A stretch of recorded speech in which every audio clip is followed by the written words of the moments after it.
right? Yep. And I think there was a 7-on-7 drill Monday where you guys pretty much dominated the drill as a defense. Just where are you at with your secondary and your linebacker group, your back seven? You're really comfortable with where they are kind of to start camp? I know there's a lot of work still to be done, but it seems like they're maybe a little bit ahead of the curve. Yeah, I believe that's the strength of not only the defense, but that's one of the deepest spots on the team when you talk about our secondary and the corner position.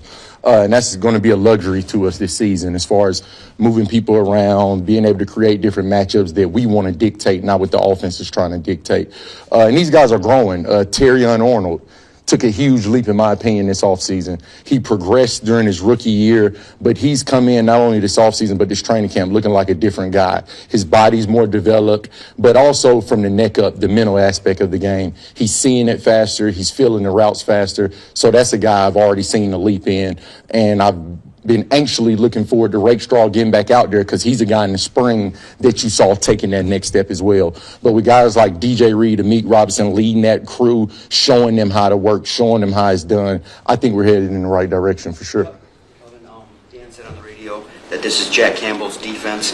With Alex dealing with a lingering hamstring issue, how have you seen Jack deal and take ownership of the defense? I think you look back late last year when Alex ran into the forearm issue and the injury that he sustained at the back end of the year.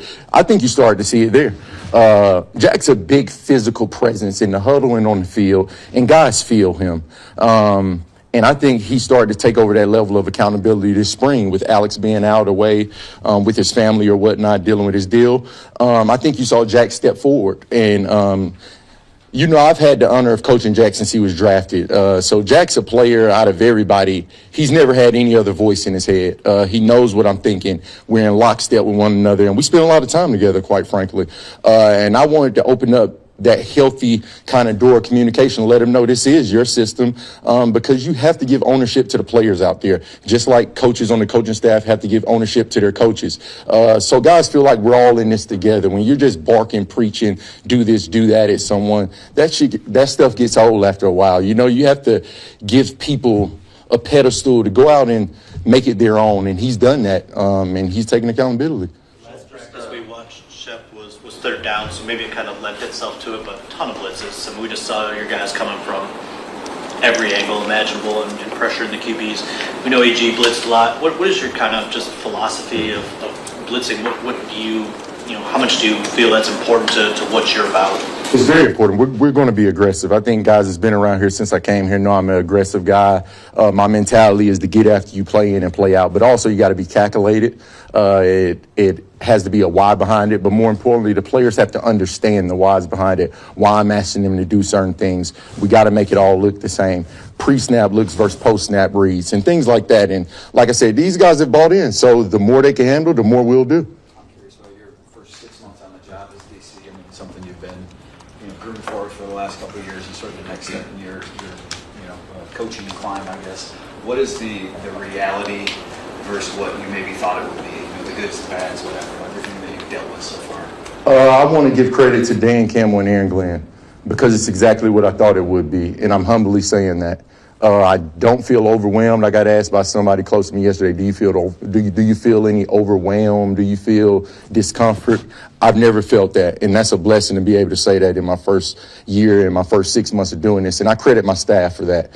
When you look down the row of my staff, it's everybody from guys that's been around me 20 years and was my roommate in college. That's August Mangin, Caleb Collins, I coach with at LSU, work close with, to guys that's coached me, Dave Correa, Casey Rogers, to guys I've watched while I was playing, Jim O'Neal, Deshae Townsend. So it's not like it's a rookie staff by any means. 2 guys on my staff are former coordinators. These guys, and it's an open floor. It's not, and I told the players the other day in the defensive unit meeting, this isn't my stuff I'm saying.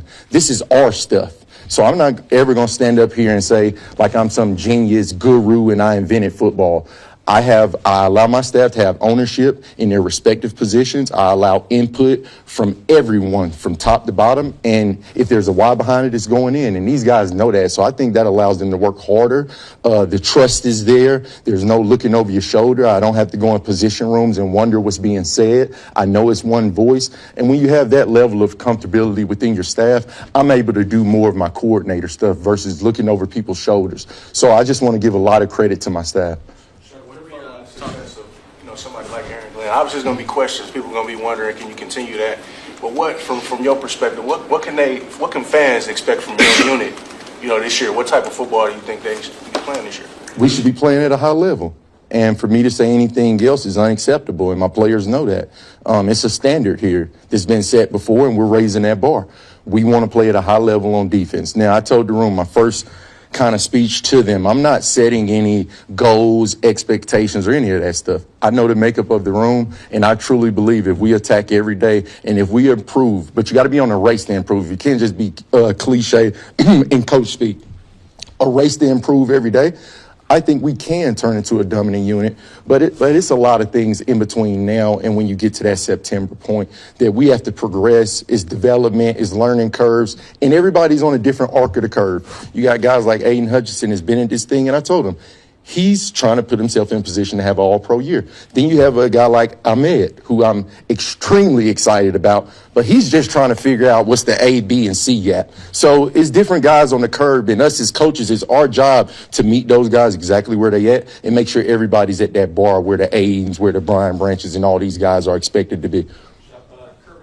Yesterday, raising the standard, you've kind of mentioned giving the players ownership. How much easier is that to do this year, maybe as opposed to in years past when some of those guys were a little bit younger, haven't played as much football? I wouldn't say it's never easy, because when you do that, it has to be a level of trust there. And before you can have a level of trust, it has to be a level of honesty. I tell these guys my 3 pillars: honesty, trust, accountability. Can't have one without the other. And I think it starts with being honest, having open dialogue within the room. And that's not calling people out to pick on somebody or somebody laugh or make fun of. It's a learning environment. It's healthy when you're honest, open. Everybody can walk in their own shoes, be exactly who they are, and you see growth and development. And I'll repeat this, not only with players, with coaches. And I'm seeing that. And once I see that as a coach, that's when that door opens and you start to give freedom. You start to give leeway. Whether they mess up or not, you have the open door there so they feel comfortable to go do it. Then you can correct it after the fact. Last offseason, Nate Lamb kind of showed some things early in that training camp in that first preseason game, then the injury obviously hit. You see him out there kind of flashing again, winning some of the passion. What do you maybe have in him as a young player? Tremendous athlete, a lot of tools, a lot of gifts. Our front office did a tremendous job a year ago going out and finding him. He's a phenomenal player, a local kid from Detroit. He didn't play college here, but he's from here, so he knows the city. He's built for the city.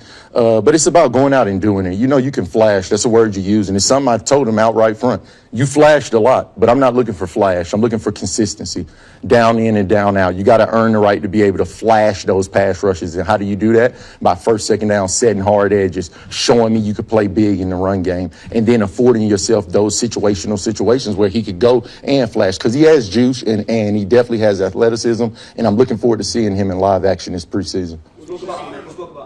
Has he started to meet some of the developmental milestones you're looking for early in camp? And then what excites you about seeing him this preseason? Absolutely. I'm excited for him to get the pass on, because I don't think his game could be seen into the passer on. With the way he plays, the mentality he plays with, the effort he plays with, he's everything we're about here.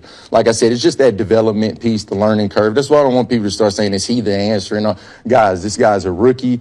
He just started playing football 6 years ago. He just learned the freaking English language 6-7 years ago. So let's not turn this guy into Lawrence Taylor or something like that. This is a rookie. He's on a developmental swing, but he's been afforded the opportunity to work with one of the best, if not the best in the league, in my opinion, in Casey Rogers.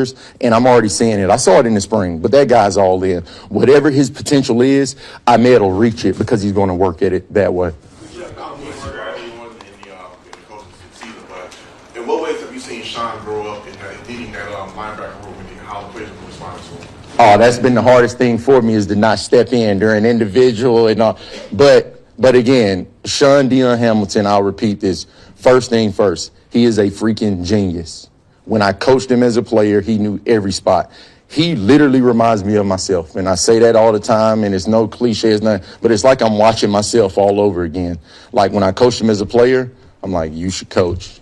It's hard for you to get to that outside zone. Now come on over here on my side.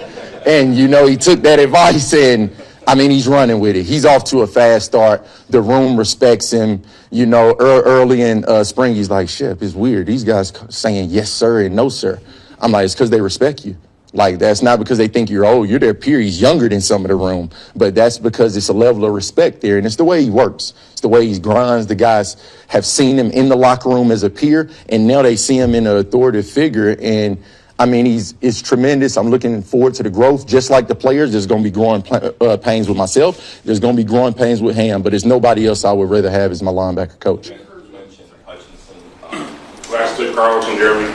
What have you seen from him so far? And I think everybody expects him to just be, the Hutch of old right away.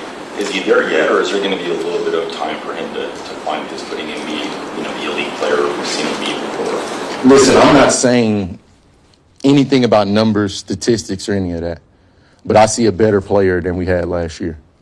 And you might be like, whoa, like that's the same thing I said when I saw him out there. I'm like, whoa. But if you know Hutch, which all of you do, and the way he works, the way he attacked his rehab, a week after the surgery, he's in here trying to work out and things like that. It's no surprise. Now it's just about going out in live action, getting those hits, taking those blows, building that mental piece back to where it's not watch out for this and that moments in live action. And you can only build that through training camp with the pads on, live reps when we do have that setting here. The joint practices will be really good for Hutch going against a foreign opponent where you don't kind of know and it's not as controlled and things like that. But I see a better player, quite frankly, and I'm looking for Hutch to have a big season, and he's one of the pillars of the defense. We've heard a couple of players mention, and we certainly noticed in practice an emphasis on punching the ball out, attacking the football. Just kind of curious, was there a moment in self-scout this past year where you noticed that was something you need to improve upon? Yeah, like I said, you guys know I've been here for 4 years, so I've seen it. And I mean, I was one of those position coaches yelling at my room. We need to get the ball back. And when you turn on the tape this spring in the self-scout, some guys stuck out. Amik, Brian Branch, Jack Campbell. But I told the defense, guys shouldn't stick out. It should be the opposite. You should be an anomaly if you're not touching the ball, if you're not finishing on the ball. I call it biting the football every play. That guy should stick out. It shouldn't be 3 guys sticking out because they're finishing on the ball. So that's been the mindset. And again, that's why I wanted to start the pressure, because I'm nothing without the players. Like you say what you want. I can have all these fancy ideas, yada, yada, yada. I'm nothing without those guys. And those guys got to believe in me just like I have to believe in them. And it's clear to me on tape that those guys believe in what I'm saying. They believe in what we're doing. And, I mean, it's phenomenal. The first 3 days of practice, like I said, Spielman came up to me and he said, I haven't seen that violent intent on the football, I think, around here in 4 years. And now, you know what? That doesn't mean we get to take 3 days off here. That needs to uptick now. We need to turn into a pack of wild dogs. When people turn on our tape, they know you better tuck the ball and you better get down if the defense is around you. If I can follow up, just as it relates to Tuesday's practice, it obviously maybe crossed a line there where you had to scale things back. How fine is that line between being aggressive and attacking the ball and making sure at this point in training camp you aren't making it too physical? Yeah, as a defensive player, it's a very fine line. And it's a line that our head coach wants us to toe. But you got to be able to toe it and not cross it. And it's simple as that. When you don't got pads on, you don't take people to the ground. It's simple as that. Everything else, Dan is all good with. Everybody, Rod Wood, everybody here wants guys being aggressive, punching at the ball. I can promise you that. Brad Holmes, everybody, they're excited about it. But at the same time, we don't want collarbones, AC joints, and all that laying on the field. So it's about knowing how to practice, being a pro, and going out and perfecting your craft. Simple as that.